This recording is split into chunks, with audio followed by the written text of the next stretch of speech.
Hey, well, Shabbat Shalom, everybody. This is John Craig, and you are joining us, hey, for another edition of what are we doing today? It's Life of Worship's Torah portion. It is Behar-Bechukotai. There we go. Behar-Bechukotai. Sorry, you Hebrew people are much better than I am, more fluent, give me a little bit of a break.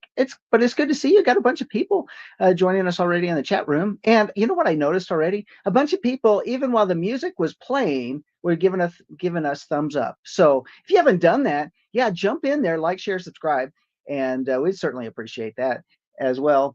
But yeah, we've got a great tour portion planned for you today. There's so many different elements on it.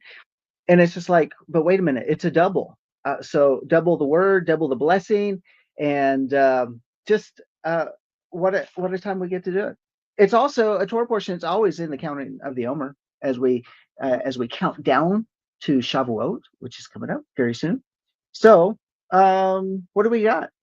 It is from Leviticus chapter 25, verse 1 through Leviticus chapter 27, verse 34. In other words, we're in the final chapters of the book of Vayikra, of Leviticus. So, can you believe it? We've already gone through the whole book of Vayikra. We're already ready to start next week on Bamidbar, and which is the book of Numbers, and ready to dig in there. It's almost like we camped out. We camped out at the initiation of the tabernacle, and now we're ready to start making our journey to the land. So that's next week. It's going to be by Midbar. We're going to pick up our tent stakes. We're going to count everybody that's in the camp, and we're going to start heading towards the promised land. It's going to take us 40 years, but we're going to get that direction. But I promise you that the cycle of the Torah portion will not take us 40 years.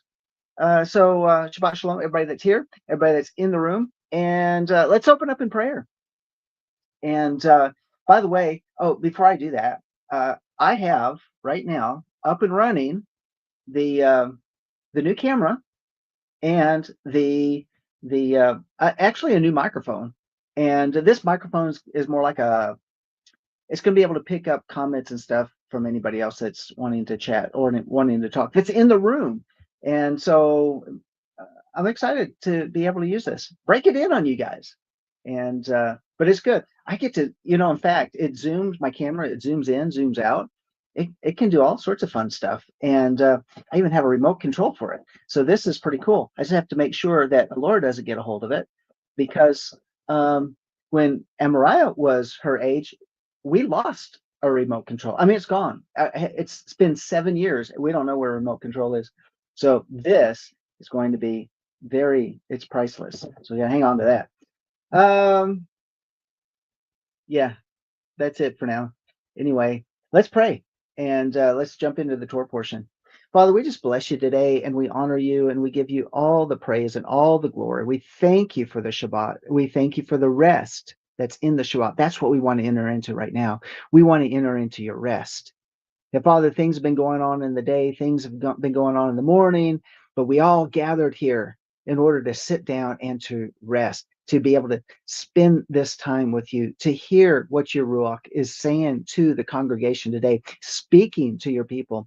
We want to be fed. We want the meat. We want to be satiated. We want things to chew on, even as we leave this place, because your word is satisfying. It's more than enough.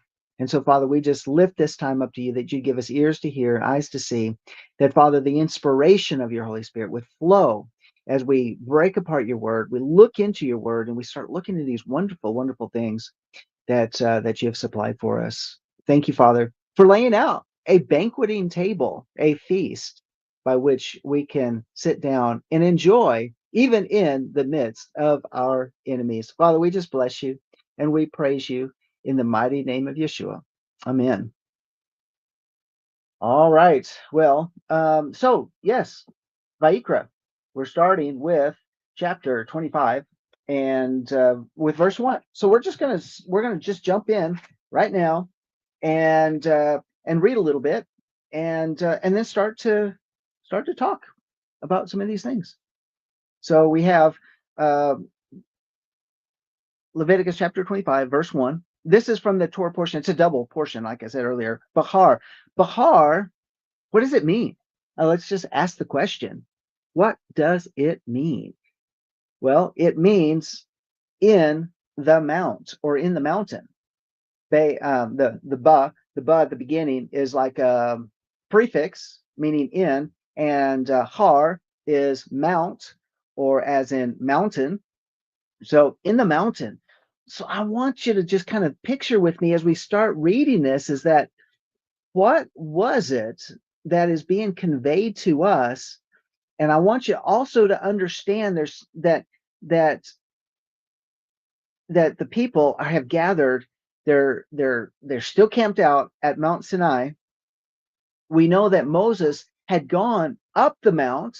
He'd received so much of the word, and yet now instead of Moses going up to the mountain, what's he doing? He has come down from the mountain, and Yahweh is speaking to Moses and from this place, this holy place where the tabernacle is, and he's saying, tell the people, say to the people, give them this message.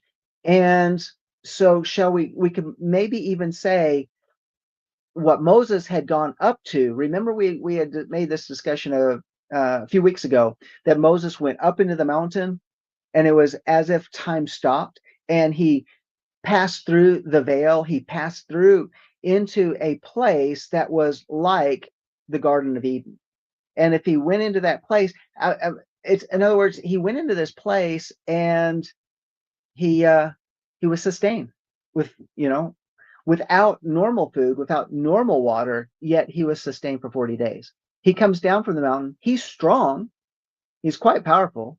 I mean, the word even says that he took he took the golden idol and he ground it into powder, or whatever it is.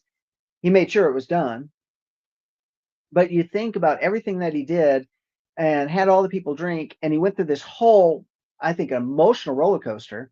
And then he goes back up the mountain for another 40 days. Didn't say anything about him eating. He didn't say anything about breaking this fast. He was sustained. And so now this what we have talked about, where maybe he went in and crossed into a type of Eden. On the top of the mountain, he's come down. They've built the tabernacle, and we've discussed how the tabernacle is also like Eden. It's like the garden. And because it's like the garden, it is representative of the holiest place on the earth. And so whenever Moses is hearing from Yahweh, it's as if he has gone back through the veil, like the veil of when he was on the mountain. Now he's literally, it says, in the mountain. Then it says, Yahweh then spoke to Moshe, and it says in my version, at Mount Sinai, but in the mount. He spoke to Moses in the mount, saying, in other words, it's as if he crosses back through the veil, except he didn't have to go up to get it, because he brought, shall we say, he brought heaven down. He brought the garden down, and now the garden is in the midst of the camp. So so it's just some thoughts as I'm going through on this. So Yahweh spoke to Moses in the mount, saying, speak to the sons of Israel and say to them, when you come into the land, which I shall give you, then the land shall have a Shabbat to Yahweh. So when, and literally it's actually saying, when you come into the land that's mine to give, then the land shall have a Sabbath to Yahweh. Well, I don't want to get caught up in going a verse by verse type of thing. I'm going to read through it. Then we're going to go back through it. Okay. Verse 3, 6 years you shall sow your field, and 6 years you shall prune your vineyard and gather in its crop. But during the 7th year, the land shall have a Sabbath rest, a Sabbath to Yahweh. You shall not sow your field nor prune your vineyard. Your harvest after growth you shall not reap, and your grapes of untrimmed vines you shall not gather. The land shall have a sabbatical year. And all that you have, and all of you shall have the Sabbath of the land for food, or like the Sabbath products of the year, like in italics, what my version says. But you shall have the Sabbath of the land. You shall have the rest, the rest of the land for food. Yourself. Do you ever, you know how that word, it has double meanings? Rest. I mean, I'm having these thoughts. It has these rest as in terms of a time that we sequester ourselves to chill out, or the rest, like all of the rest of the land. It's kind of interesting. Is there a connection? I don't know. You know how English words are kind of inferior to Hebrew. But let's go on. And so, uh, your yourself and your male and your female slaves and your hired man and your foreign resident, those who live as aliens with you, verse 7, even your cattle and the animals that are in your land shall have all its crops to eat. You are also to count off 7 Sabbath years for yourself, 7 times 7 years, so that you have the time of the 7 Sabbaths of years, namely 49 years. You shall then sound a ram's horn uh, abroad on the 10th day of the 7th month, on the day of atonement, and you shall sound a horn all through your land. You shall thus consecrate the 50th year and proclaim a release through the land to all its inhabitants. It shall be a jubilee, a yovel for you. And each of you shall return to his property, and each of you shall return to his family. You shall have a 50th year as a jubilee, and you shall not sow nor reap its aftergrowth, nor gather in from its untrimmed vines. For it is a jubilee. It shall be holy to you. You shall eat its crops out of the field. On this year of Jubilee, each of you shall return to his own property. If you make a sale, moreover, to your friend, or buy from your friend's hand, you shall not wrong one another. Corresponding to the number of years after the Jubilee, you shall buy from your friend. He is to sell to you according to the number of years of crops. In proportion to the extent of the years, you shall increase his price, and in proportion to the fewness of the years, you shall diminish its price. For it is a number of crops he is selling to you. So you shall not wrong one another, but you shall fear your Elohim, for I am Yahweh your Elohim. You shall thus observe my statutes and keep my judgments, so as to carry them out, that you may live securely on the land. Then the land will yield its produce, so you can eat your fill and live securely on it. But if you say, what are we going to eat on the 7th year if we do not sow or gather in our crops? Then I will so order my blessing for you in the 6th year that it will bring forth the crop of 3 years. Then you are sowing the 8th year. You can still eat old things from the crop, eating the old until the 9th year when its crop comes in. Wow, what a blessing. Blessing of the 6th year crop. Verse 23, the land, moreover, shall not be sold permanently, for the land is mine, for you are but aliens and sojourners with me. Thus, every piece of your property you are to provide for the redemption of the land. If a fellow countryman of yours becomes so poor he has to sell part of his property, then his nearest kinsman is to come and buy back what his relative has sold. Or in case a man who has no kinsman, but so recovers his means as to find sufficient for its redemption, then he will calculate the years since its sale and refund the balance to the man to whom he sold it and return to his property. But if he's not found sufficient means to get it back for himself, then when he has sold, or what he has sold, shall remain in the hands of the purchaser until the year of Jubilee. But at the Jubilee, it shall revert, that he may return to his property. Likewise, if a man sells a dwelling house in a walled city, then his redemption right remains valid until a full year from its sale. His right of redemption lasts a full year. But if it's not bought back for him within the space of a full year, then the house that is in the walled city passes permanently to the purchaser throughout his generations. It does not revert in the Jubilee.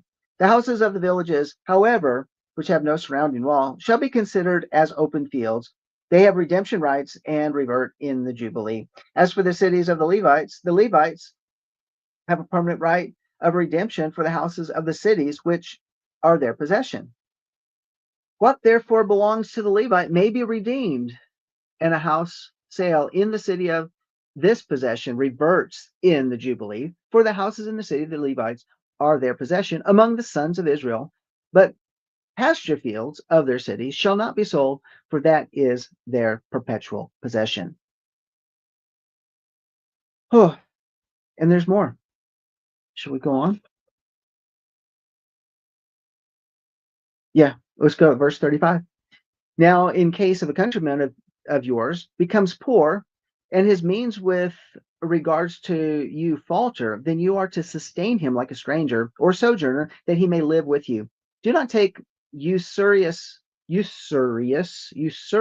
interest for him, but revere your Elohim, that your countryman may live with you. You shall not give him your silver at interest, nor your food for gain. I am Yahweh your Elohim, who brought you out of the land of Egypt to give you the land of Canaan, and to be your Elohim. And if a countryman of yours becomes so poor in regard to you that he sells himself to you, you shall not subject him to a slave's service. He shall be with you as a hired man, and as if he were a sojourner with you until the year of Jubilee.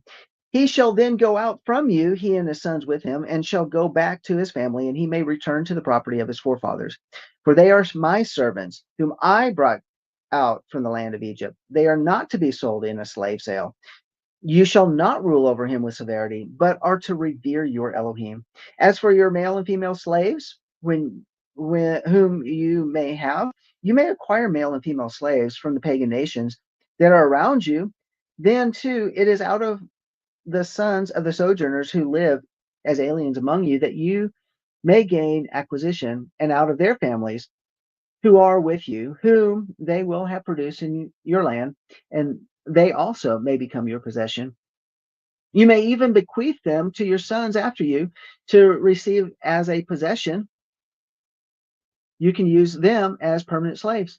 But in respect to your countrymen, the sons of Israel, you shall not rule with severity over one another.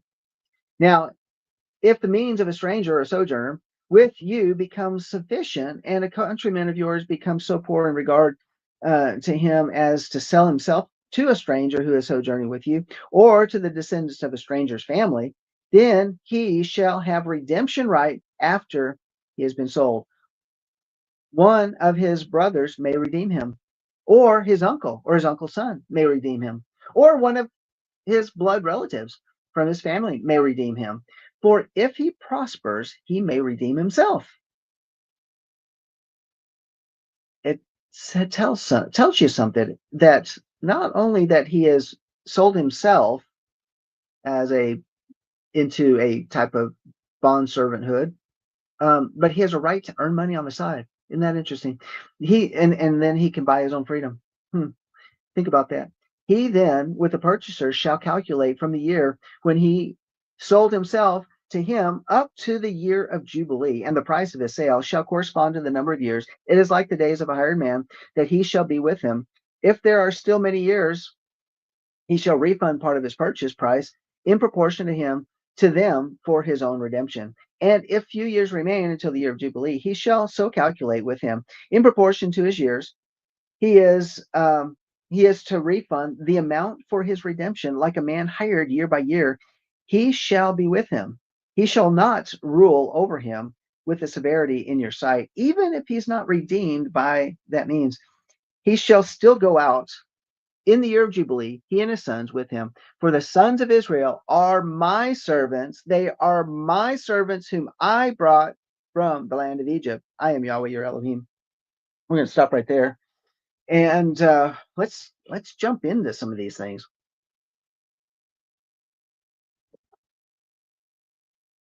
So, yeah, isn't that interesting? You can they prorate the land according to the number of years of the value of the crops, and prorate the years of a bondservant to the year of Jubilee. In other words, a man is worth a particular value each year. Huh. What a concept. What a concept. Are we prorating our lives? When we work for an employer, is that what we're doing? Can we buy ourselves back? I don't know, just a thought. All right, so let's kind of break this down a little bit. So this whole idea of in the mountain, Behar and Bechukotai, uh, and we've talked about how it's all set up. And this is some pivotal things where we've been talking about these teachings on holiness. We've been talking about this covenant living. We talked about the tabernacle. We've been talking about specifically how this all we've been talking about the protocols and the functions of really maintaining this idea, the concept of a garden that is now within the camp. So, but not everybody gets to go there because of the golden calf. Not everybody gets to participate. We don't have the firstborn sons being able to minister before Yahweh, before the garden. In other words, ministering before Yahweh in the garden with Adam, what was he doing? He wasn't giving any type of animal sacrifices, but rather, what was he doing? He was walking with the voice. He was walking with the voice. And so when we're thinking about this and how this is set up, and as we're concluding Leviticus and Vayikra, is consider that we have a protocol and we have a process that's going on, and literally is in one sense those that are maintaining the garden that's been walled off from the rest of the camp, and yet at special times, special seasons, even within it's not completely blocked off from the people, because if someone wants to bring a shalom offering, right? If someone wants to bring a peace offering, or somebody wants to bring a sin offering, um, if if they want to bring an Olah offering, whatever it is, they have the right to come in to the walls, into the area that was been set apart and set aside, which is this representation of the garden. Why? Because every one of those sacrifices we've talked about, many Torah portions before in Vayikra, that Torah portion specifically, is to draw near, and this idea of drawing near is now, what are they drawing near to? So the people are not completely excluded from coming into the garden. It's just they can't stay there, they can't work there, they can't worship there and administer like the Levites are doing and like the priests are doing. They have to have an intermediary to come in, and yet what is the purpose? To draw near. Why? Because the voice is in the garden. The voice is in the garden. And it's also, we can also look at it as as as well. You have to also look at it in remembering that the tent, the tabernacle itself, is in this whole design of a man. And who is the man? It is the Word that became flesh and dwelt among us. And so here, what are the people doing? They're coming to the man. They're coming to to converse with the man. They're coming to share with the man. What happens when they put the offerings onto the altar is that it's cooked, and those that are administrating over these offerings and these sacrifices get to partake by eating of that food, but so does the people that bring it, unless it's an Olah offering, which burns it up completely. It's completely consumed. So, but what is, again, not only is it to come into the garden, to walk with the voice, it's to walk with the man. And it is supposed to be that sign. It's supposed to be that prophetic sign that a man will come. A man will come down from the mountain. A man will come down from heaven and come and walk among us, and we will behold his glory. So every time, every season, every time someone wants to bring an offering, if they're coming in they're passing through on the Shabbat, if they're coming in during the time of the feast days, which are Shabbats, right?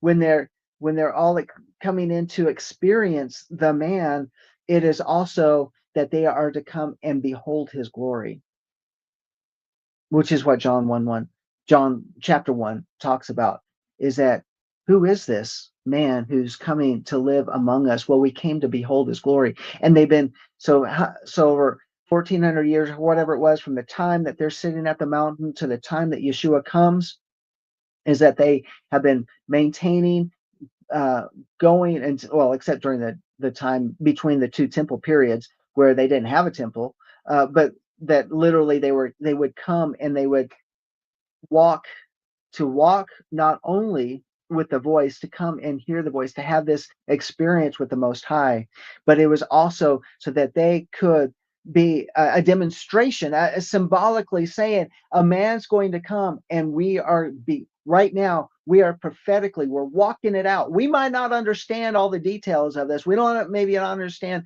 why we're doing this. Um, Feast day after feast day and Shabbat and all these other special times that we gather, we might not understand why we're doing it. It seems like such a protocol, a ritual, whatever you might want to call it. We don't quite understand it. But now when we look back from this part of history, is to come before Yahweh to behold his glory. To behold his glory. And that is what I think is just this whole idea, that's kind of summarizing why do we want to do that. Let's go over to John chapter 1, and let's remind, I love this scripture, John chapter 1. I know some people look at Yahweh and Yeshua as like two different entities, and I don't. I see them as echad, as one. And why? Because a lot of it comes here in John chapter 1. But when you go to the Aramaic version of the scripture and look at the Mimra, and how the Mimra from both the Older Testament and then how it reflects in the book of John, where Aramaic was the prolific language of the day, and you see Mimra being used. It's the Mimra that was in the beginning. It was the Mimra that walked through the scriptures. It's the Mimra that brings us to John 1. The Mimra is the Aramaic word for the word, the Mimra. And so it's when you see Mimra going back to the Older Testament, and then you see it here, you see a personification of a vocabulary word that was with us all along, and now that personification is before us, and we behold his glory. So in the beginning, chapter 1, verse 1, in the beginning was the Mimra, was the word, and the Mimra was with Elohim, and the Mimra, the word, was Elohim. So now when you start to pull those connections together, it's like, how in the world can the Most High, the creator of the universe, would come and humble himself and put on this flesh suit? Well, how would he do it? Why would he do it? Because it goes back to the garden. It goes back to the time where we see Adam and Mrs. Adam getting clothed. What is that a representation of? Yeshua, who comes in the image of, I won't say, well, Adam was made in the image of Yah, but what was he made out of? He was made out of the dust of the earth. Adam came out of Adama, Adame. He came out of the earth. And so in order to, kind of interesting, and Yeshua comes out of heaven. And yet he is made of the same substance as Adam, the flesh and the blood, which came from the dust of the earth, which takes us to another idea, and that's happening here in the protocol that's going on around the tabernacle. And it is in these offerings that are reduced to ashes, which is dust, which is this afar. Afar is the word for dust, which, if you want to go with me, we can go over to Genesis chapter 2, where it's actually used. And in this verse, where it says, Genesis chapter 2:7, and Yahweh Elohim formed man of the dust of the ground, and breathed into his nostrils the breath of life, and man became a living soul. And so when we break that down, we have that man, Adam, of came of the dust of the that is the afar of the Adamah. Adamah. Adamah. So Adamah. So Adam came from the afar of the Adamah. There's this relationship where you add this extra, it's actually a hay on the end. In other words, the ground beholds, or there's, in other words, in Adam is a revelation. In Adam is a revelation. A lot of times it's translated as Adam is like man, but Aish is man, and which is also fire. So we get these interesting relationships. So Adam, when he dies, becomes dust.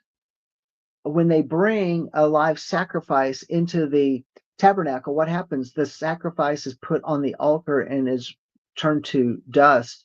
And it is this representation where I'm bringing my sacrifice. I'm sacrificing from the best of my flocks to come to draw close to Yahweh. And instead of me being reduced to dust and my drawing close, the dust is I'm presenting in its reduced form. This is all I am.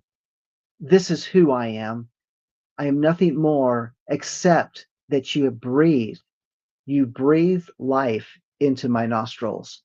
And because of that, I have this relationship with you. I draw close to you and I want to hear from you. I want to hear your voice.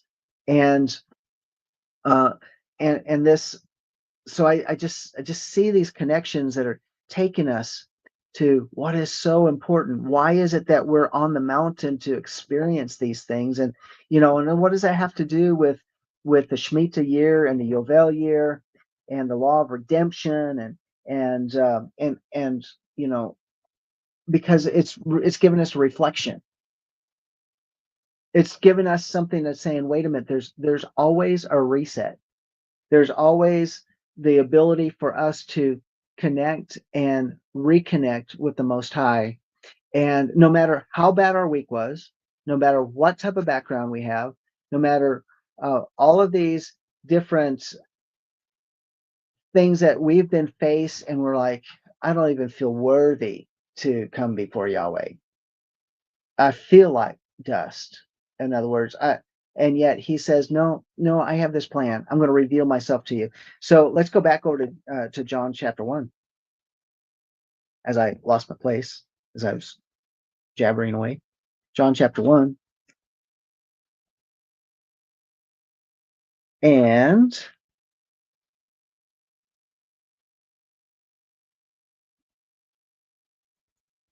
verse 3, all things came into being by him, and apart from him, nothing came into being that has come into being. In him was life, and the life was the light of man. So wait a minute, who's he talking about? He's talking about the Memra. He's talking about the Word that became flesh. And the light shines in the darkness, and darkness did not comprehend it. And that's why, well, I'll just continue reading. There came a man sent from Elohim, whose name was John, Yochanan. He came for a witness, that he might bear witness of the light, that all might believe through him. And he was not the light, but came that he might bear witness of the light. There was the true light, which came into the world, enlightens every man. He was in the world, and the world was made through him, and the world did not know him. And he became and he came to his own, and those who were his own did not receive him. So here we go. So now we're talking about the true light that came into the world, that enlightens every man. We have in the tabernacle, we have a menorah that also kind of illustrates this. He came to his own. And then, so here we have this tabernacle. It's been built. It's been built in the middle, and it's in the camp. Moses doesn't have to go up to the top of the mountain to hear Yahweh anymore. because the voice is speaking from the tabernacle. And yet it's been presented, and now we have a process. We have so many hundreds and hundreds of years that have gone on. We have the tabernacle becomes a temple. The temple's destroyed. There's another temple that's built in its place. And the process is still going on, and the cycles and the Shemitas and the Yovels and all of the feast days in between and the Shabbats. And it says, and he came, and is all where the people would proceed with their offerings before Yahweh, all at all of these different special times and in between times. And it says, and he came to his own, because all of it is built as also as the image of the man, and he comes in this image. And those who were his own did not receive him. Why? Maybe because they got so caught up in the protocols, they got so caught up instead of saying, this is to help you see me. I mean, think about the scripture. It says that if anyone who sees Yah will die. And yet they're supposed to be peering into this whole process of the tabernacle temple and really reflecting on this, so that when they actually look at it, they would see Yah. Because when the time would come, as in John chapter 1, they should be able to recognize him. But as many as received him, this is John 1:12, to them he gave the right to become children of Elohim, even to those who believe in his name, who are born not of blood, nor of the will of the flesh, nor of the will of man, but of Elohim. And verse 14, and the Memra, the word, became flesh and dwelt among us, and we beheld his glory, and the glory as of the only begotten, or it's really a bad translation. The only one from the Father, full of grace and truth. Okay. And John bore witness of him and cried out, this was he, of whom I said, he who comes after me has a higher rank than I, for he existed before me. All right. So this is what we're doing. We're peering back in Leviticus chapter 25. We're looking at this whole idea and this whole concept of that. Now we have this idea that when they come into the land, we know that the Hebrew word for land is eretz, but the land is the holy ground. In other words, they took this tabernacle from Mount Sinai, that was holy ground, but wherever they put the tabernacle up, that's holy ground. And they bring it into the land, and to establish what? They are to go into the land, and they're going to establish something. And it says there, speak to the sons of Israel. This is chapter 25, verse 2. Speak to the sons of Israel and say to them, when you come into the land, which is mine to give, then the land shall have a Shabbat to Yahweh. So what is it specifically saying? You're going to enter in the land, and the most important thing, this most important thing of your life is the Shabbat. And this Shabbat is more than just the Shabbat of the weekly Shabbat. The first Shabbat that is supposed to experience is the Shemitah year, the 7th year rest.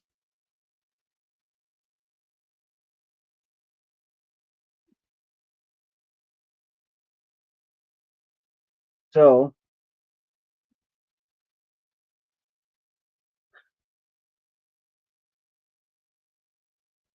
I am thinking of what I want to move on to next. Okay, we're going to do this. Let's go back. So what is the whole idea about the sevens and the whole idea of the Shabbat? Let's go back and revisit this over in Genesis chapter 2. We've been over in Genesis chapter 2 already. So we're going to go there again. It's about rest. It is about rest. And worshiping him. By the way, Jackie, it's good to see you today. Oh, you too.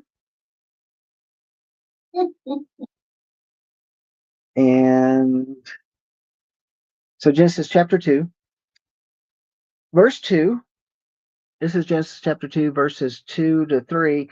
And the seventh day, and by the seventh day, so think about this, and by the seventh day, Elohim completed his work which he had done, and he rested on the seventh day from all his work which he had done.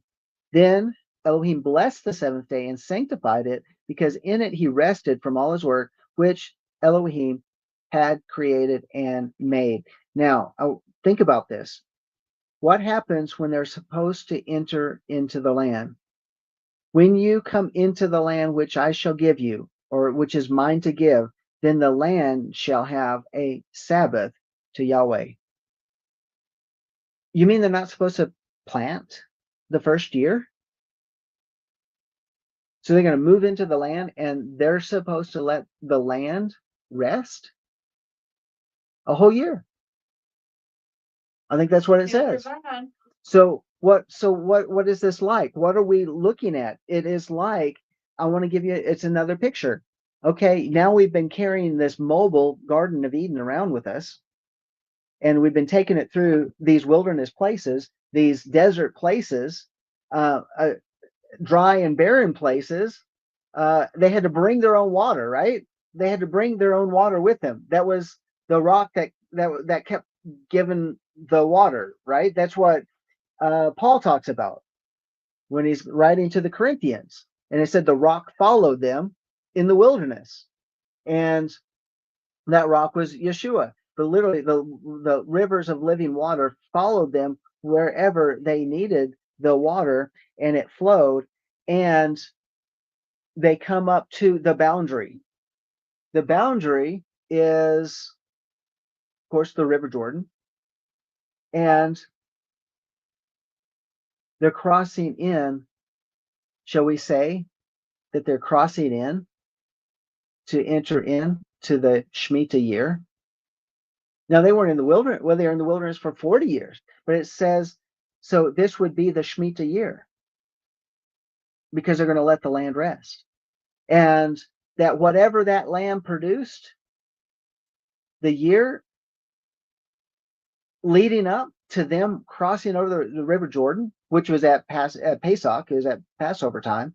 It was at the beginning of the year. They crossed the Jordan. That was the year now that the land, and they were going to experience this, was producing enough harvest that they could live on until the 9th year. Think about that.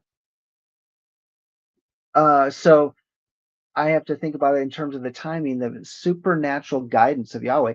40 years in the wilderness, they had to be there. They had to endure. A whole generation passes on, and yet they enter into a year where Yah had specifically even provided a land that was producing an abundance that they didn't plant, that they didn't have to nurture, they didn't have to till it, they didn't have to prune the vines, they didn't have to do anything. It was all ready for them. And all they have to do is just eat off of it. They didn't even have to harvest it. They were just to graze off the land. It was going to provide. We think about some of the barren places that are in the land of Israel, but the people are now experiencing something that is a reflection of what? The garden. Now they're going to have to work the ground from the sweat of their brow, because that was part of the curse. They're going to have to do it once the Shemitah year is over. But when they come into it, just like in the garden was proficient. The garden was supplying everything that they could possibly need. And so I just think about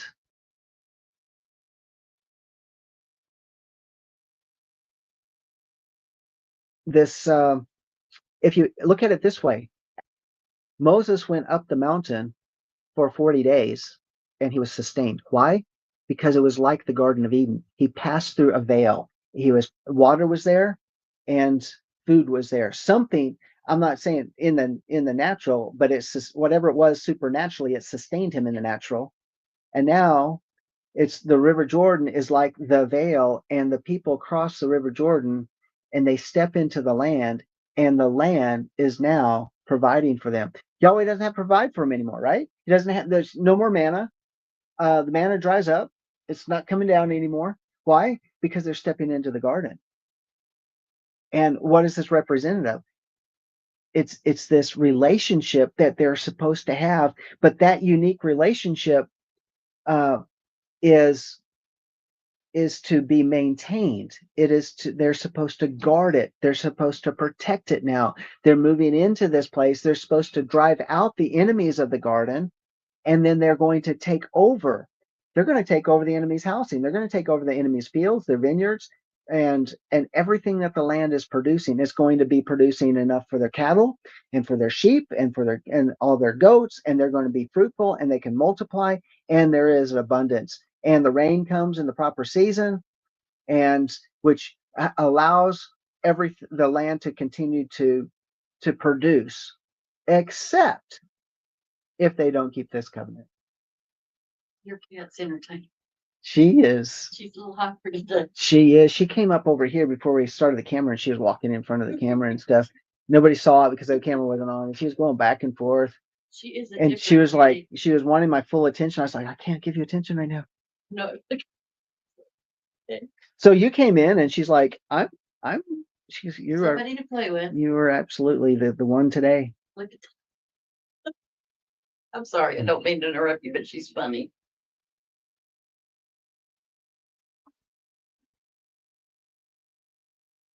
All right, so the garden. So this idea now is that they cross.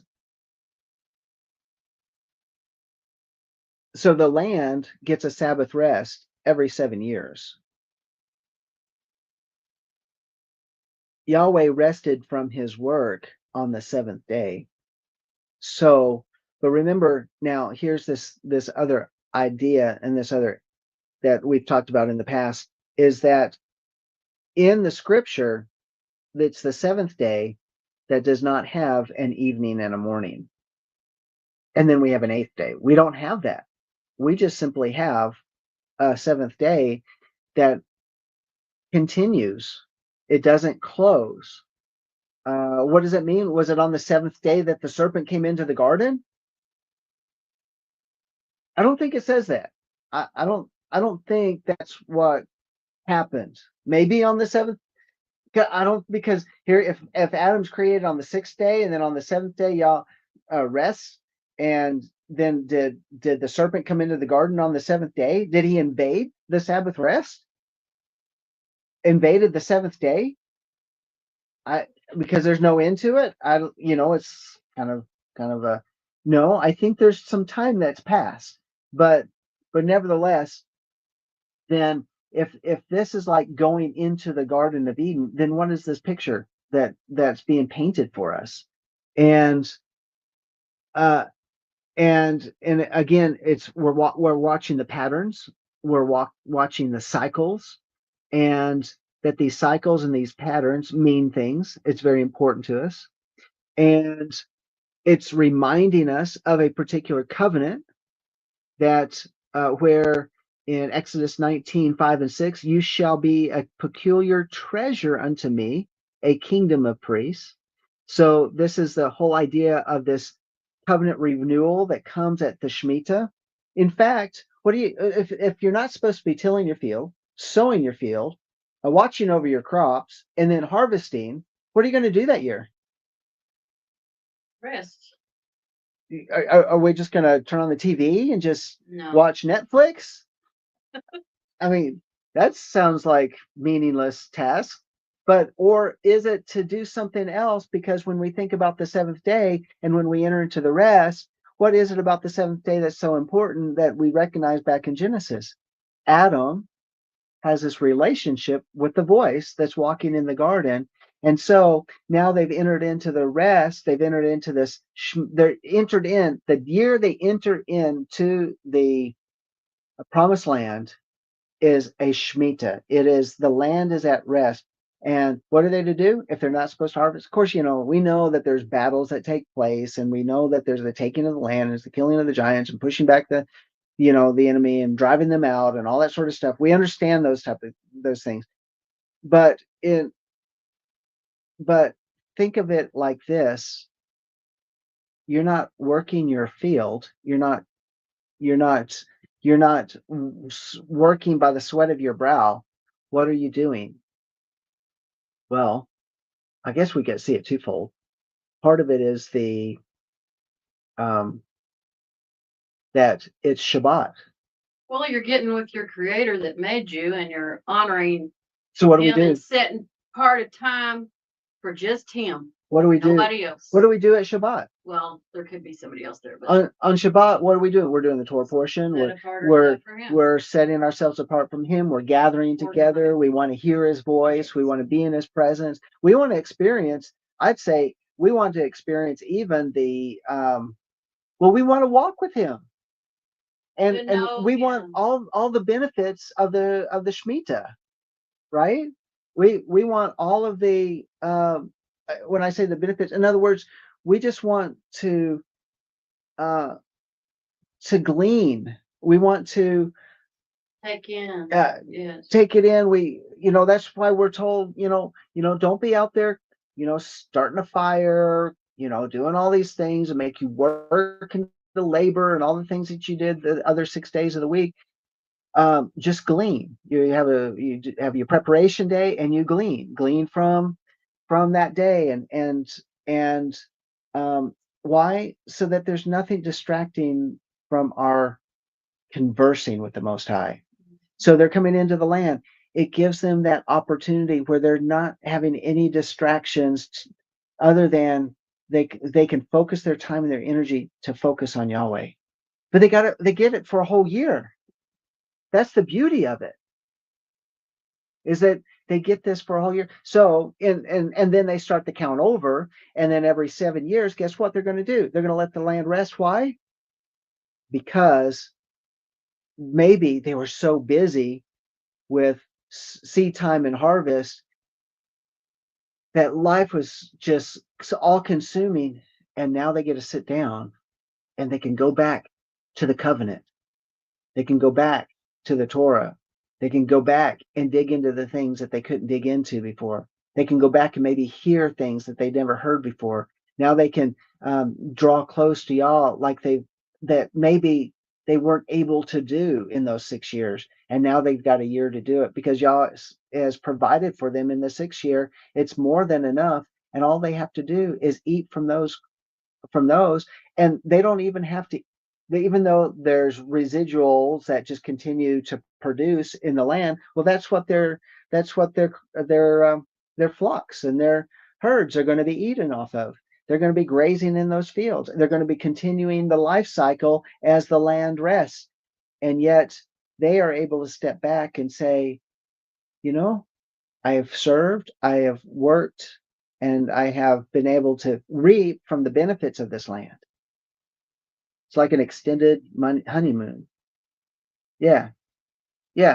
Terry said, I believe we as the bride will be enjoying our bridegroom in the first year since we are the bride. It's kind of like that. Enjoying. That's a great way to look at it. We're enjoying our bridegroom because hanging out with the Ruach. Sandi says this to me all the time. She says, Sundays, a lot of times people call and text and all that, and you don't get a lot of responses because my wife Sandi, she says, I long for us to be able to spend time together, and that's why we have Sunday, so that we can have that time. And even though it's a lot of times it's just so many different chores and errands that we have to get done because we didn't get them done the rest of the week, and then we try to whittle out of that day some time for ourselves. And so if we don't return your call, if we just maybe not even respond to a text, please don't be offended. It's just that we're letting everything rest. Yes. So my wife can be with her bridegroom, that I can be with my bride. And letting us, enter into that, the beauty of all that. But what happens when we don't maintain the Shemitah? What happens when we don't maintain the seventh? Right? What, like you can say, what happens when we don't maintain the seventh day, the seventh year? What happens when we're not protecting those cycles of time? And what happens to the relationship?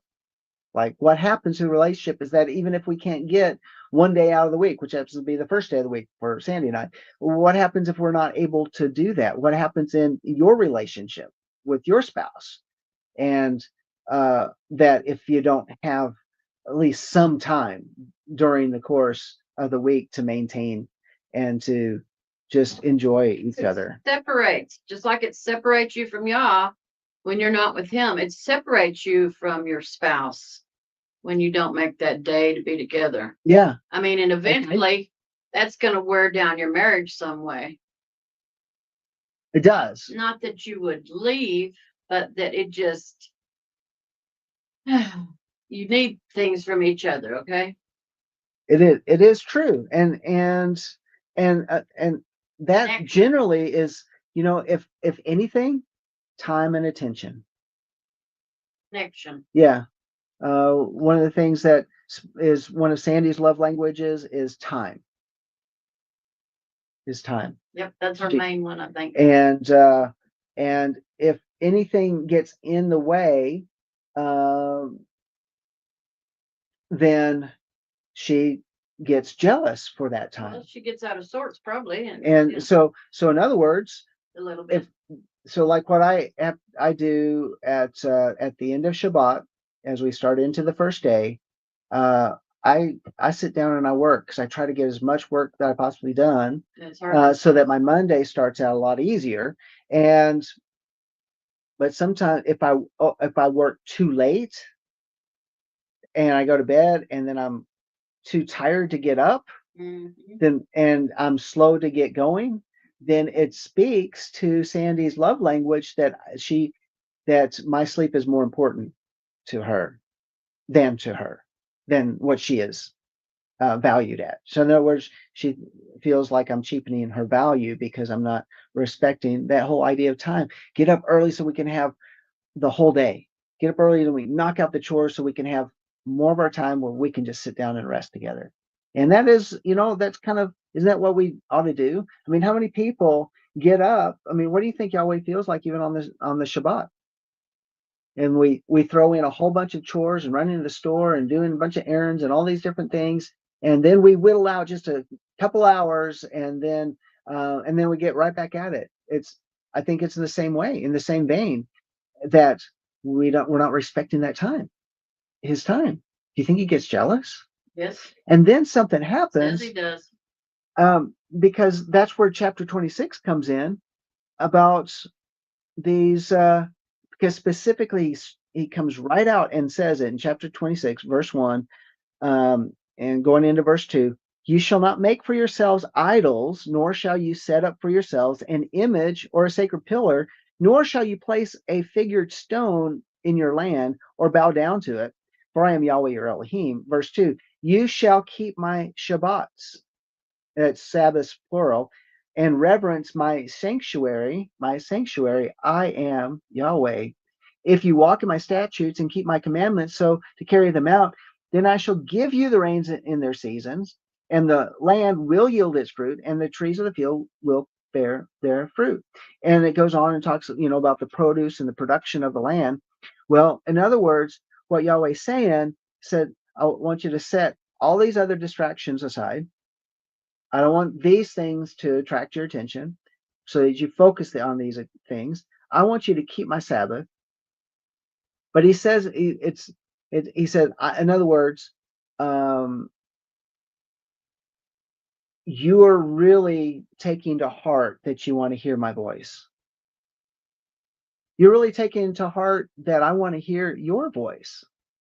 Because how many times do we think, well, I'm going to go, I'm going to listen to the preacher, and then I'm going to go home. And a lot of people won't even worship. They won't even lift their voice to Yahweh in praise and worship. Because why? Because he wants to hear our voice. Yes. just as much as when we go hear a preacher, not that we want to hear what that preacher is saying, as much as what is God saying? What is Yahweh speaking into the circumstances of my life today?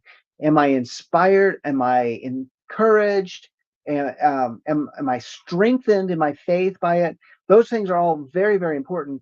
And you shall keep my so set aside the idol, set aside anything that's going to pull away your focus from me.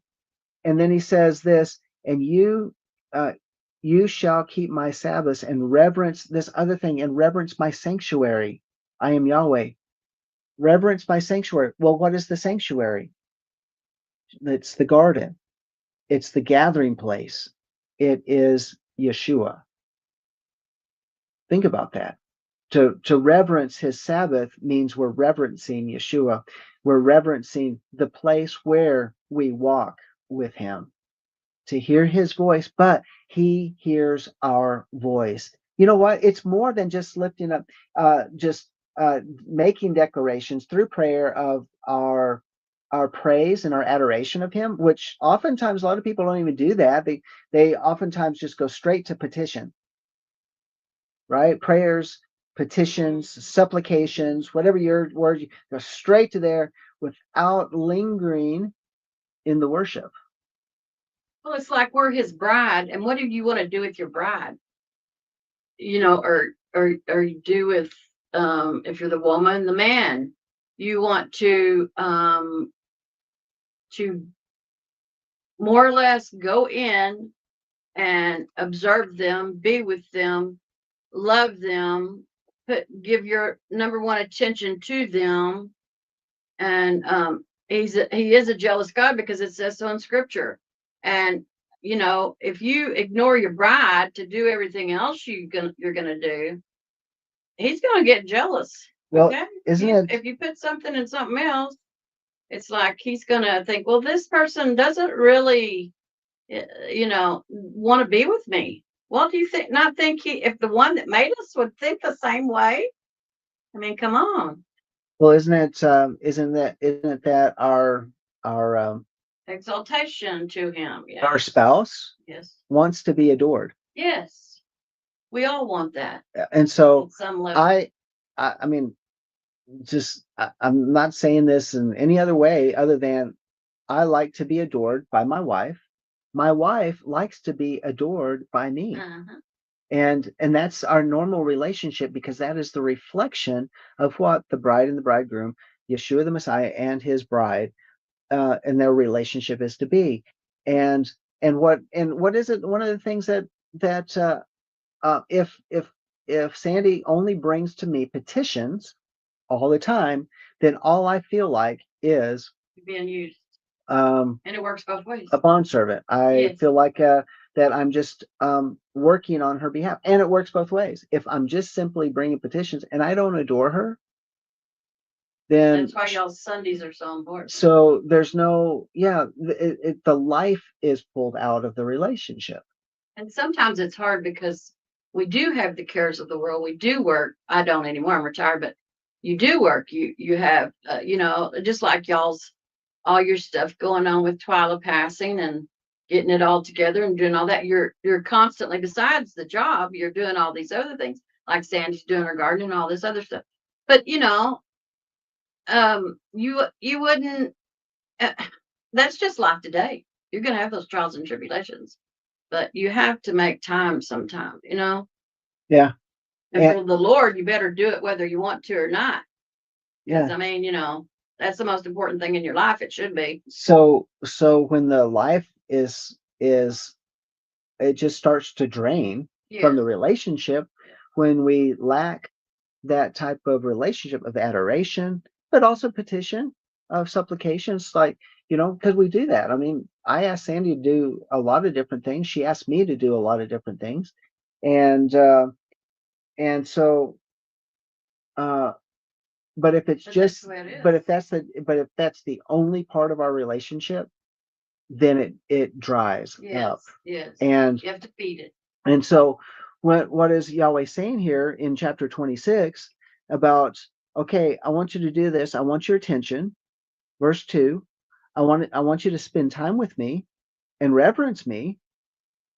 And the way we're going to do this is that I'm going to just let you know the things that I love. I give you these.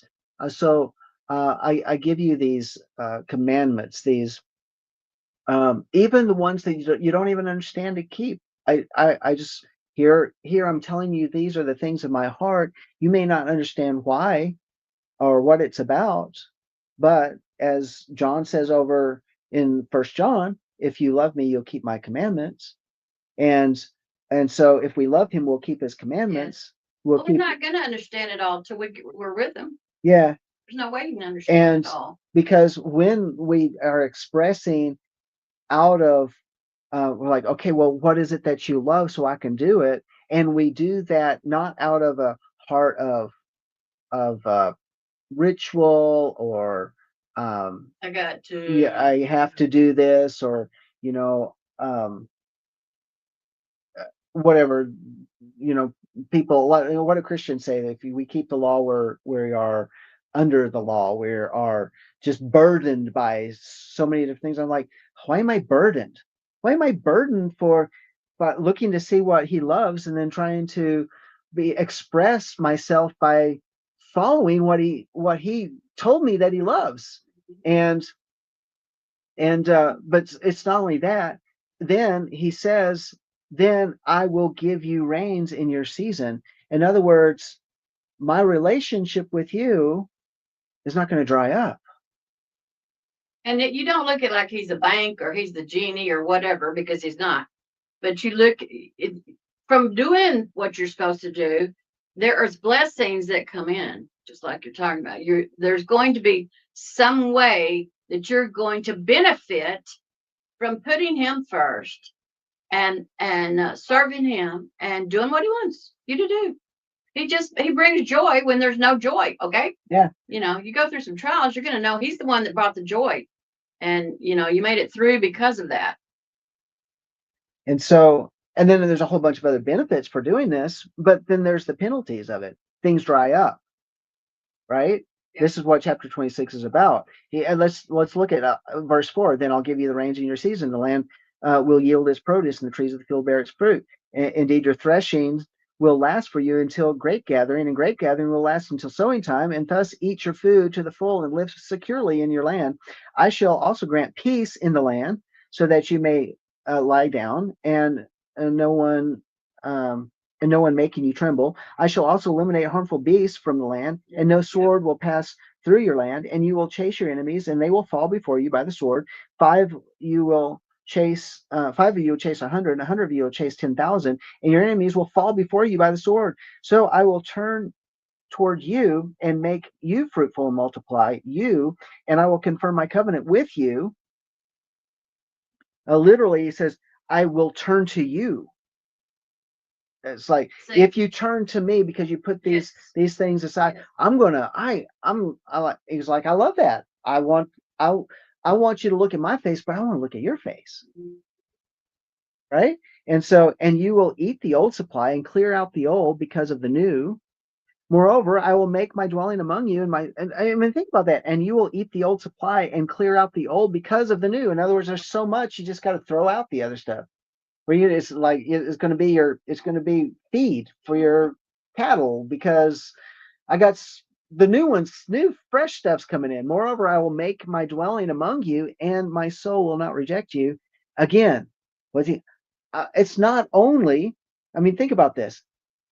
He says you're going to be in my land, and we're going to have this relationship, and you're going to listen to my voice, because my land will now be the garden, and you're going to be tending it, you're going to be guarding it, you're going to be protecting it, and you're going to listen to my voice.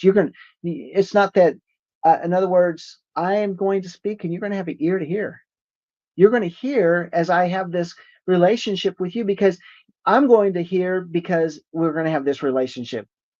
And I will also walk among you and be your Elohim, and you shall be my people. In other words, we're going to walk together. I am Yahweh.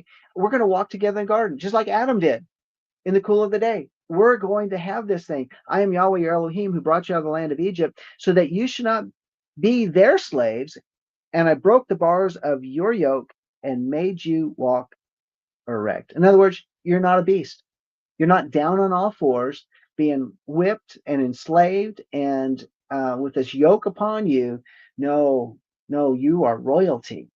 I'm going to teach you this how to live as royalty. And what does royalty do? Honestly, I think about it. It's like they go out and they oversee, yes, but all that they've been given responsibility over. And there's a whole bunch of people that actually are working on their behalf. Yes. It's not the whole fact that I'm the ruler and you're the servant. No, but it is this place of blessing because it's a channel of blessing. And you think about, well, does that mean that someone that's a servant can't experience this blessing? No, I'm not saying that at all, because in the relationship with Yeshua is that it's the concept of that this is authority, and this is how authority works. Authority flows like a river, and yes. and as that authority flows upon us, then we're not to stop it up, and we're not supposed to muck it up. We're not supposed to pollute it up. We're supposed to just allow what's coming from the throne to pass through so that everyone receives the benefit. And this is, and not only that, because he threw this in, talking about, 5 will put 100, he'll chase 100, and what was it? 100 of you chase 10,000. Is that it's this synergy of the concept of the kingdom destroys all the enemies. Yes. This is what Adam was supposed to do. If any enemy that came into the garden, he had more than enough authority to drive it out if he would recognize that it was the enemy. And that's the problem, is that Adam didn't recognize the enemy as to who the enemy was and what he was doing.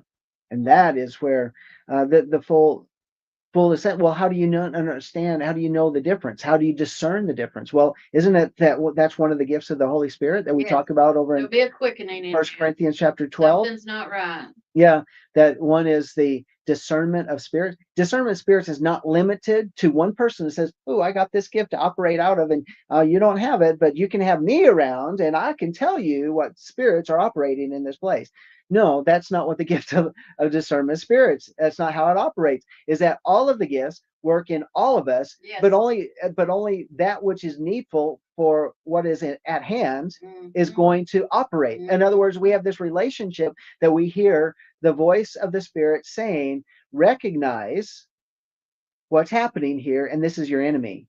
Recognize that this is where the battle is, and guess what? Maybe you recognize one, but you can get together with 2 or with 5, and guess what? You're going to drive the enemy out. We may not even see the full extent of the working of the enemy that's trying to invade, but when 2 or more gather, or when we got 5 here, or what happens when we have 100, we're going to be driving out just think, if people really got serious in their communities and across the land as to what would happen to the kingdom of the enemy. If people really got serious about it. If people, because clear the enemies out around us, yeah, for probably several 100 miles. And we have from chapter 26:14 through 39, it has all of these different things, penalties for disobedience, the things that what happens when we're not looking to him, we're not listening to him, not hearing his voice, we're not going to the mountain, we're not going into the mountain. Where's the mountain? It's in the inner sanctum. It's in that holy of holies. It's in that place within the camp. It's embodied in Yeshua. If we're not going there, we're not maintaining that relationship, and things begin to dry up, then in other words, things just over the course of time, the land doesn't produce, the relationship doesn't produce. There's no multiplication. There's all these but he says in verse 40, he says, if you confess their iniquity and the iniquity of their forefathers in their unfaithfulness, which they committed against me, and also in their acting with hostility against me. I mean, he uses a pretty strong word. So not only if your unfaithfulness is hostility. Well, can I read this right quick? Yeah. I will bring terror upon you, wasting disease, chronic fever, to dim your sight and sap your strength. He means what he says, and he says what he means. You better take him seriously about his Torah and his spirit, and you better be getting to know him. Yeah. You know? Yeah. You want those things on you? I don't. And I think of all the people sick today, and the people that are struggling and suffering, and because they're out of line usually. Not all the time, but a lot of times. Okay. Yeah. And that happens because we see these things. I can't say that in that all the time that if someone is suffering like with cancer or something like that, because it's just, we're living in a world that we need solutions, real solutions, and so we do our best to navigate through those waters. But nevertheless, but he does say this, and I thought, if we confess their iniquity, in other words, the iniquities of our forefathers, and our own iniquities, in our unfaithfulness, where it says which they committed against me, and also in their acting with hostility against me. Verse 41 says, I also was acting with hostility against them to bring them into that land of their enemies, or if their uncircumcised heart becomes humbled, so that they can make amends for their iniquity. Then I will remember my covenant with Jacob, and I will remember also my covenant with Isaac, and my covenant with Abraham as well, and I will remember the land. And they're because our food is not good anymore, our water's not good, our air is even polluted. I mean, those things you have to take into consideration, and that's can be a big part of why you're sick, okay? But also, I just don't want to take any chances myself going through a big sickness. I don't want any, I'm going to show up for him no matter, no matter what comes. And you got an enemy that's fighting you too. But I'm just saying he takes things seriously. And so, better be trying to please him, because he is worth it. Well, he is way worth wanting to please. The enemy understands that these are the chinks in our armor. Yes. And therefore that's this whole relationship, this whole idea, this concept of going into the presence of the man. I'm talking, when I say the man, we're talking about the second Adam. The second Adam. That's how I think Paul describes it, Yeshua as the second Adam in Romans. The one who, because of the first Adam, that in Genesis chapter 3, this idea that in childbirth that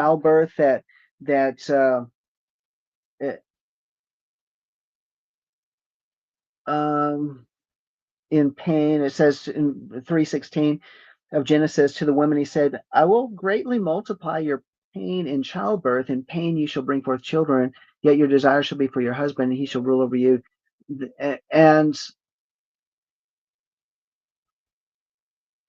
keeping in mind is the idea is we like to focus on the pain issue, but isn't it that in pain, what is this idea of the pain? Maybe we could look at it in Isaiah chapter. But you also have to look at and I know that's the man is the head, but the woman is there, which Sandi talks about, and it's true. And people are recognizing the how do you say it? I always say it long. What the woman is, the connector, and so we both have a part. Absolutely. We're both beside each other. So there's different functions, okay, for both of us. So when we look at in Isaiah chapter 53, where it says in verse 2, he has no stately form or majesty that we should look upon him, nor appearance that we should be attracted to him. He was despised and forsaken of man, a man of sorrows, acquainted with grief, and like one from whom men hid hide their face. He was despised, and we did not esteem him. Here it says we don't esteem him, but John says, and we beheld his glory. So it's okay. We did. Uh, surely our grief, surely our griefs he himself bore, and our sorrows he carried. Yet we ourselves esteemed him stricken, smitten of Elohim, and afflicted. And he was pierced through for our transgressions. He was crushed for our iniquities. The chastening for him, or chastening for our well-being, fell upon him. And by his scourging, we are healed. By his stripes, we are healed. And when we think about that, look at this. So Mrs. Adam bears this seed in pain. This seed that's born in pain, in other words, is the seed that bears our pain, bears our shame. It's all cast upon him because he cared for us. So this whole prophetic thing is, yes, we know this picture that when giving birth it's a difficult thing, is when a healthy woman gets closest to death is in childbearing. Yes, and so a lot of women through the ages have died from it. Many. Right. And so, and yet we know that there's this side of it, but the whole idea is that the seed goes on, comes out of the pain. Well, this seed that's being spoken of is Yeshua. That through the pain of the age, in other words, the bride has been carrying the pain of what happened in the garden. The bride has been carrying this forth, and now Yeshua comes to to take that from her. Yeshua is the one who takes all of this grief, takes all of the pain, takes all of the shame, takes all of the sin, takes all the trespasses, every division, everything that keeps us separated from Yah, because it is all put pain into our lives. And she bore through this pain a seed who would now be the pain, would become the pain for us. This transfer of the power, the transfer of all of these different curses, all of these things of disobedience, all of these penalties would that he would take upon himself, and then say, now I'm opening up a door for you.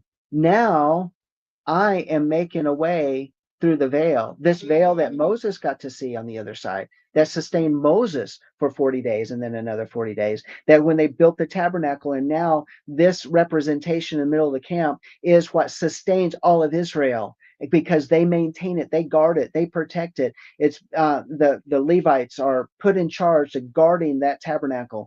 The priests are carrying out the duty so that people can all draw near. And whenever they want to draw near, they come with the proper protocol, saying, I am nothing but ashes. I'm not anything but the dust of the earth. And that's what this innocent animal represents. And with all of this weight of the world that's upon me, I can come before the man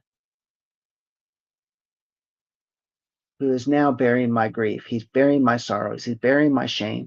He's bearing all of this stuff, these things that dried up our relationship, that caused wasting diseases to come upon me. It's caused people to rule over me, and the enemy to run over my life, to destroy finances and property and family relationships and friendships, and all of that. All of these things have been taking my strength away from me, and then on top of that, even more things are added.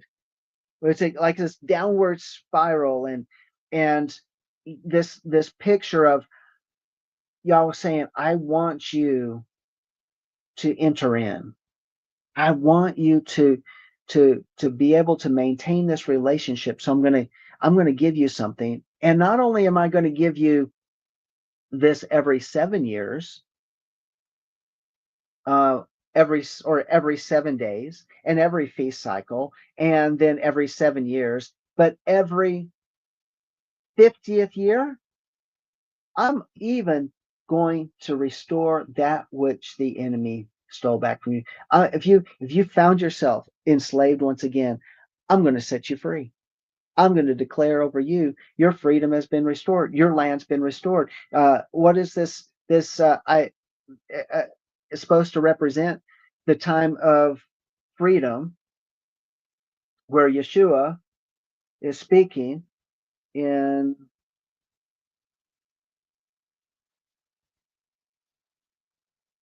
Luke chapter 4,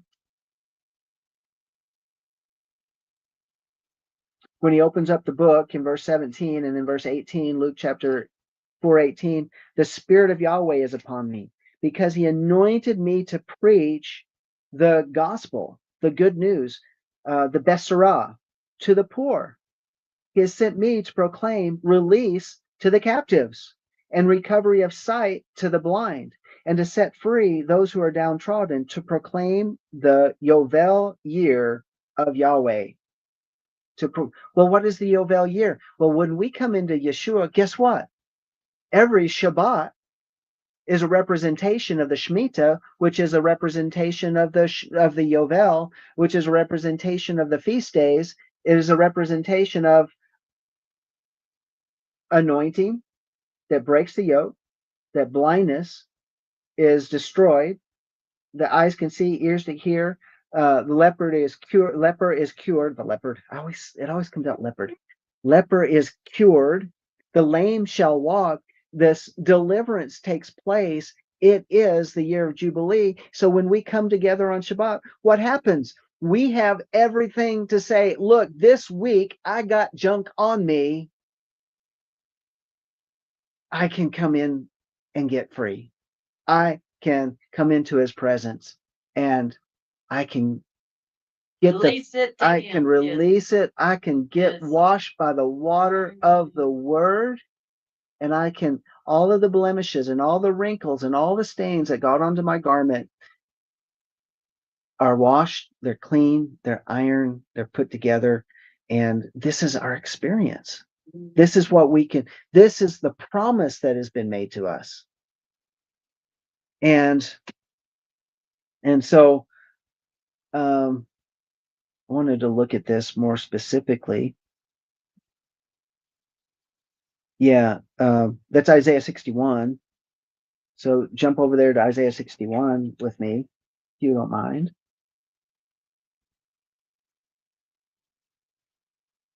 Because he stops. He stops in verse 2, where he says to proclaim the favorable year of Yahweh, or in other words, the Yovel year. And then it goes on and it continues, and the day of vengeance for our Elohim, to comfort all who mourn, to grant those who mourn in Zion, giving them garland instead of ashes, oil of gladness instead of mourning, the mantle of praise instead of the spirit of fainting. So they will be called oaks of righteousness, the planting of Yahweh, that he may be glorified. We're in the middle of that fulfillment. Yeshua came and fulfilled verses 1 and 2 of Isaiah 61.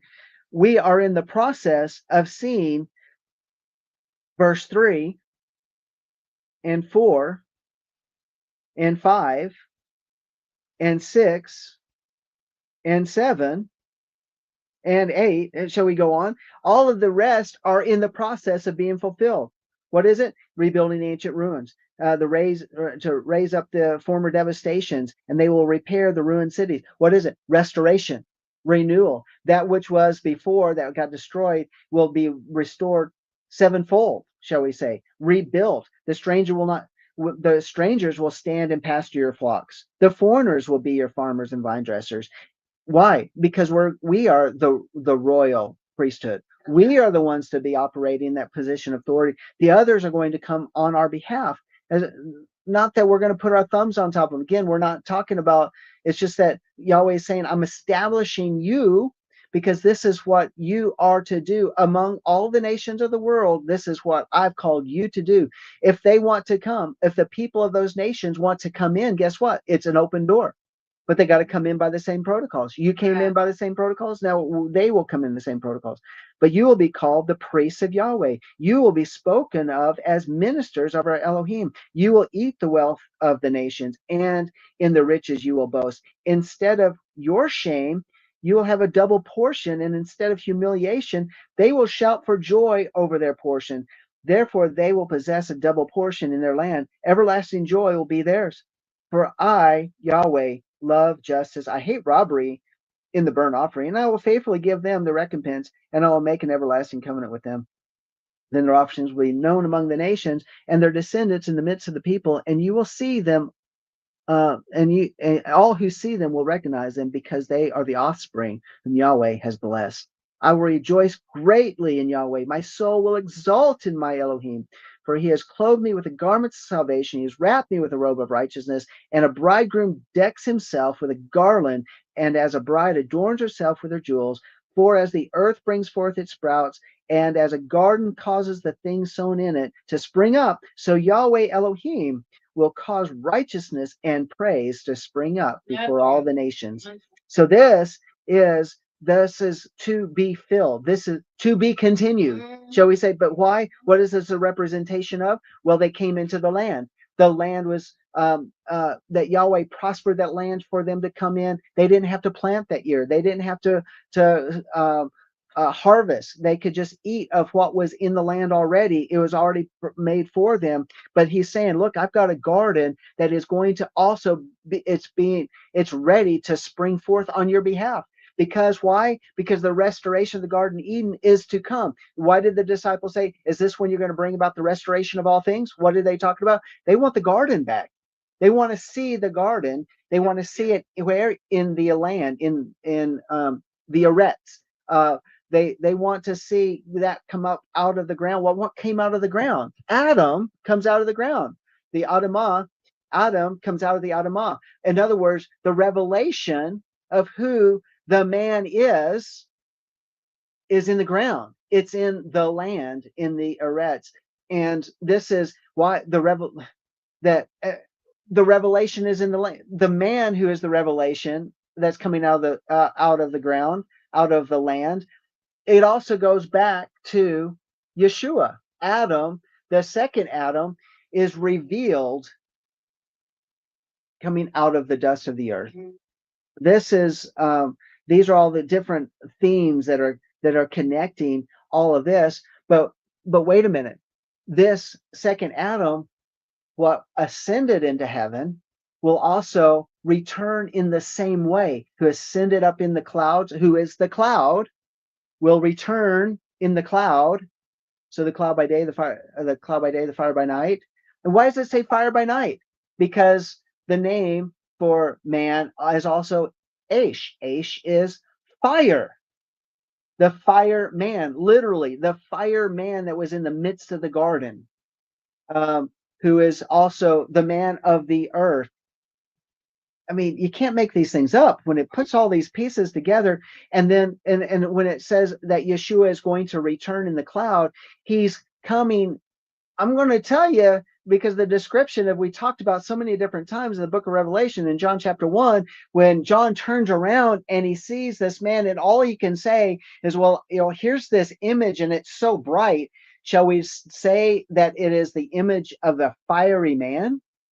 And this fiery man that's coming on this white horse that has this it's actually the translations call it a sword. Literally, it's a dagger. It's a two-edged dagger. It is like this. It's what like what you might call what the Roman soldiers had. They didn't have these big old long swords. They had these short things that you could use in close combat. He's coming because the enemy is so close. He's got to cut the enemy off from all different directions. Why? Because he's bringing this place that he's prepared for his bride. This place that we call the New Jerusalem is coming down from heaven, and it's set up. It's just waiting. In other words, another picture of the garden, the restoration of all things, where there's this river of life. The trees are coming up from either side of the river, and it's producing its fruit every month. And the leaves bring healing to the nations. It's fantastic. Do you know that all this was in this week's Torah portion? I didn't even touch my notes. I just kind of, I just kind of kicked off on a few of these different. But here's the highlight: Behar. Behar is the first. It's a double Torah portion. Behar and Bechukotai. Behar has a value. So you know how I like getting into the numbers part of it and talk about, you know, every Hebrew letter has a value to it, a number to it, and as every letter is put together as an equation, it produces a bigger value. That number for Behar is 207. Well, 207, and that allows us to connect us to other thematic expressions. So, what's another thematic expression to Behar, which is mount? It equals 207, which is also the value of light. Light. Very important. Well, what did we read over in John 1? That he is the light, right? So what is it that what is it about light as well? It also connects us to another word, and that word is Raz. If you want to spell out in English, it phonetically spelled out R-A-Z, Raz. It is the resh and the tzadeh. It's the word for mystery. So the mountain is connected to light, which is connected to mystery. Now take it back to Moses. Moses was on the mount, which I believe was the same mount that he brought the people to, because there was something about a revelation that took place. He said, I got to go, and I don't feel qualified, but you're going to send Aaron, who's the light bringer, to me. And we're going to go and we're going to get the job done, and we're going to bring the people back out of Egypt, because that's the commandment. We're going to go as emissaries to the Most High to bring the people to the Most High here at the mountain. And what's happening at the mountain is that light is going to be revealed. In other words, there's going to be a revelation that's going to be revealed to the people, a mystery. Yes. What is this mystery? Well, it so happens that so many things unfold that we get a tabernacle that's only maintained by one tribe. The other people are participate in other ways, there's a purpose for the other people. They are a great and mighty army that's surrounding, but they also get to draw near at the appropriate times. They're just not in charge of the maintaining of this, because in the middle of this is this light, because it's the fire by day, it's the fire by night, the cloud by day.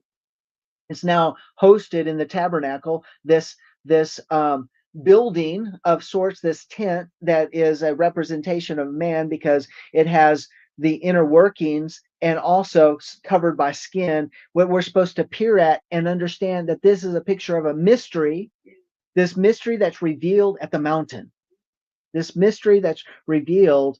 In other words, but this Torah portion is saying, but wait a minute, at the mount, it says in chapter 25, verse 1, remember going back to that, then Yahweh then spoke to Moshe at the mount, saying, what did he say? When you come into the land, in the land that's mine to give, you're going to have a Sabbath of years. A Sabbath. What? Wait a minute. In other words, in this mystery is that is unfolding is this whole idea of the Shemitah. In other words, there's a lot of truths that are to be revealed, but you got to keep the Shemitah in order to understand there's a whole realm of more mysteries that I want to reveal to you, because in it is, I want to show you identity.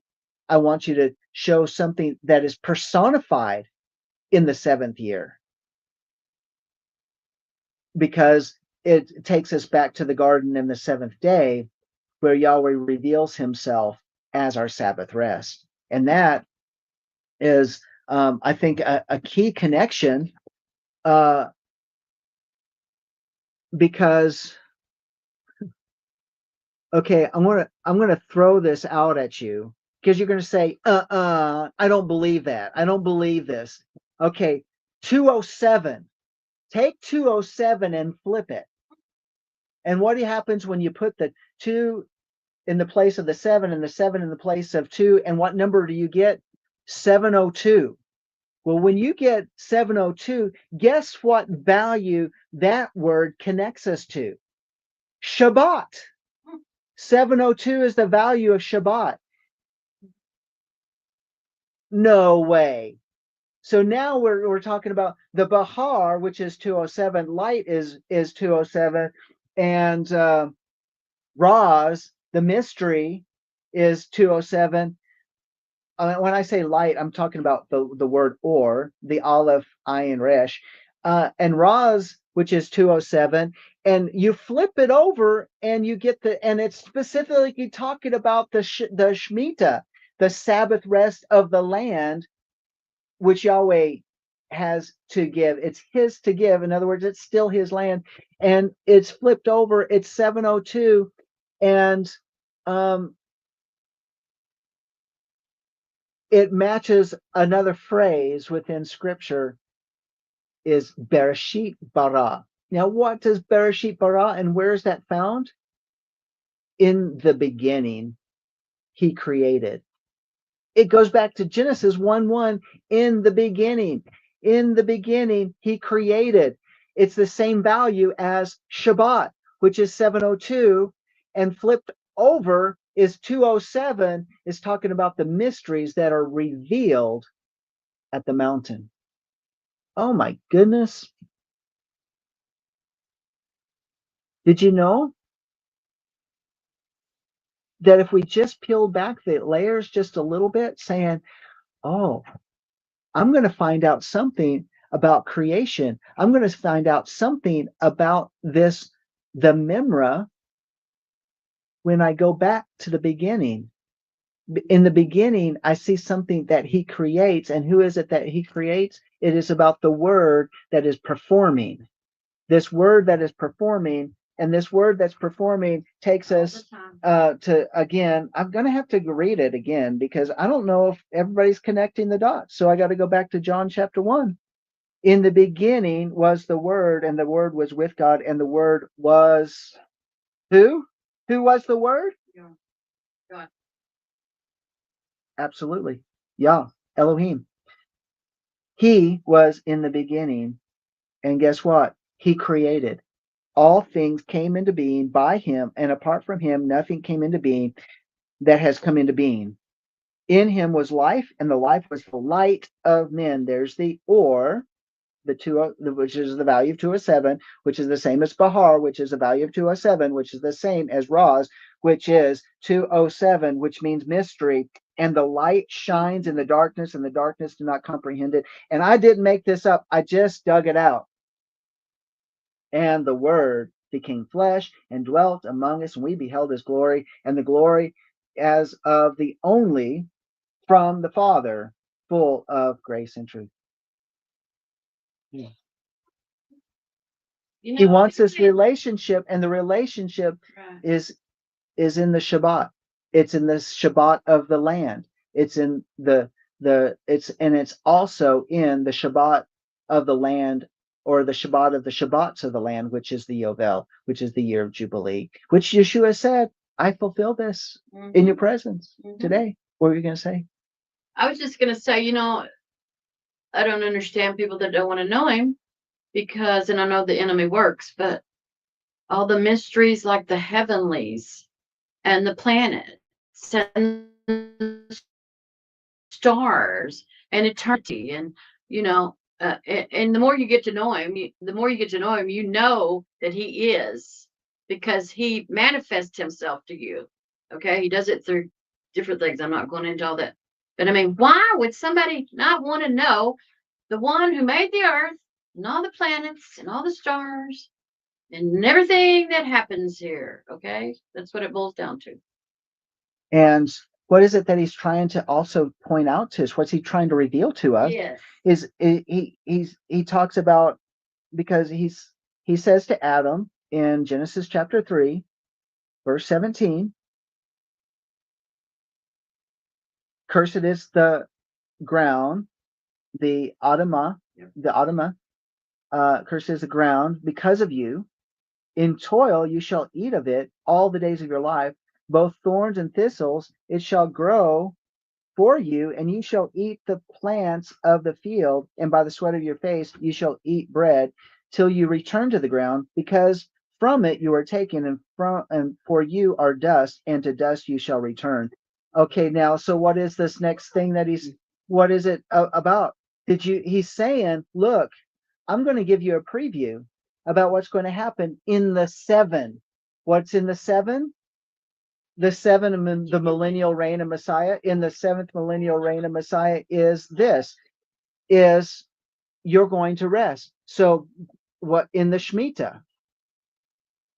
In the Shemitah, I'm going to give you a preview that you do not have to work from the sweat of your brow. I'm giving you a preview. I'm giving you a taste, a foretaste that is to come. And the foretaste to come is this experience. And if you work that year, you're not going to know what I'm talking about. You're not going to know this life that I want to show you. Can you believe that this is what this Torah portion is about? I'm showing you a mystery, in other words. Yes. Right? He's revealing more and more mysteries as we go along in life. And so yeah, I would like to experience that rest. When we don't,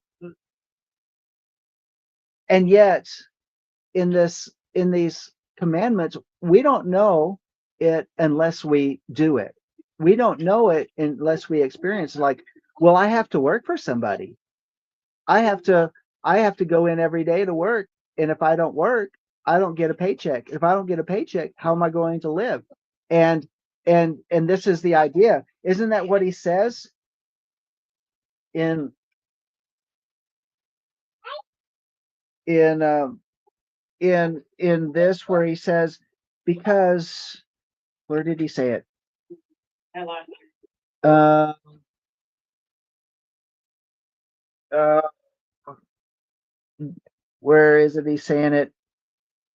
Oh yeah, 26:13. I am Yahweh your Elohim, who brought you out of the land of Egypt, so that you should not be their slaves. And I broke the bars of your yoke and made you walk erect. And so, what is this whole idea of that he's trying to tell us? I'm trying to let you know that I set you free. I want you to know that what I've done to break these slavery patterns off of you. And I want you to not only know that, but I want you to walk in the fulfillment of that.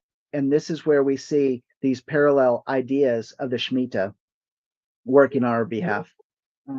Why do we need to experience the Shemitah? Why do we need to know about it? Why do we even have a Shemitah in the United States of America, or in Canada, or in any other nation in the world that might be listening to this podcast today?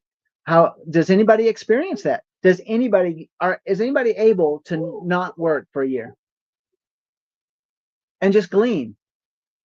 Does anybody get a paycheck in the 6th year that covers you all the way to the 9th year when the next harvest comes in? If you're retired, you have a plan. No. Yeah.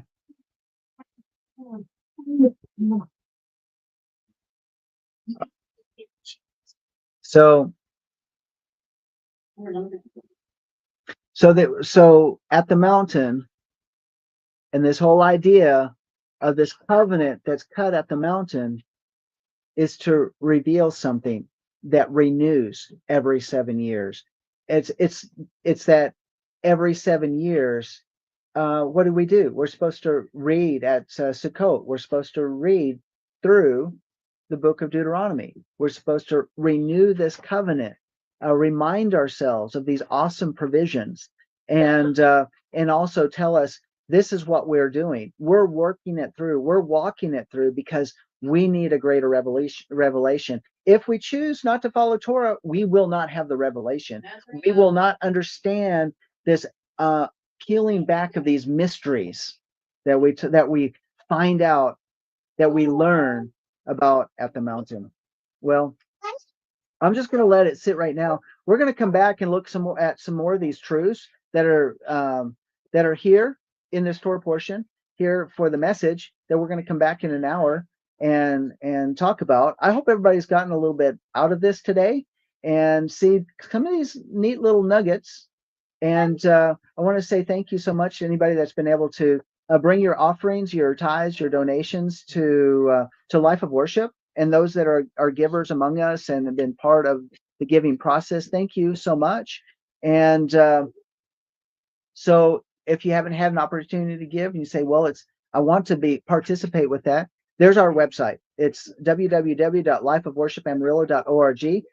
You also, in the comments, if you go below this podcast, below and you hit more and you click and it opens up, it actually will give you a link directly to the donate button at Life of Worship Amarillo, and you can give your offering online. Or you can go to our website and you can find our physical address. That if you want to participate financially and be a blessing to this ministry, and that we might continue. And as you sow seed, then that seed can bear fruit in these podcasts. So thank you so much for your giving that way as well. Also, we're going to be back in an hour with the encounter service, with a time of worship, with a time of not like we're going to spend time in adoration of the Most High and with our petitions before Him. Celebrate. But we're going to bring the adoration, because in the adoration, as we get His, not that we have to get His attention, but it certainly is something we want to do, because when we come before Him, before we bring our petitions, we want to worship Him and adore Him, and not just to throw out petitions to Him. We want to see Yahweh make some big moves. We all need moves on our behalf, don't we? So That's right. So when we do that, make sure you put your petitions in, your requests, prayer requests, in the chat, in the notes. They'll be back at 3:00, and we're going to have a second stream followed up with a message where we continue some of these nuggets of truths, these treasures we're going to discuss. So anyway, that's all I have to say for now. Thank you all for being part of the Torah portion. And so we'll see you in an hour. And Shabbat Shalom.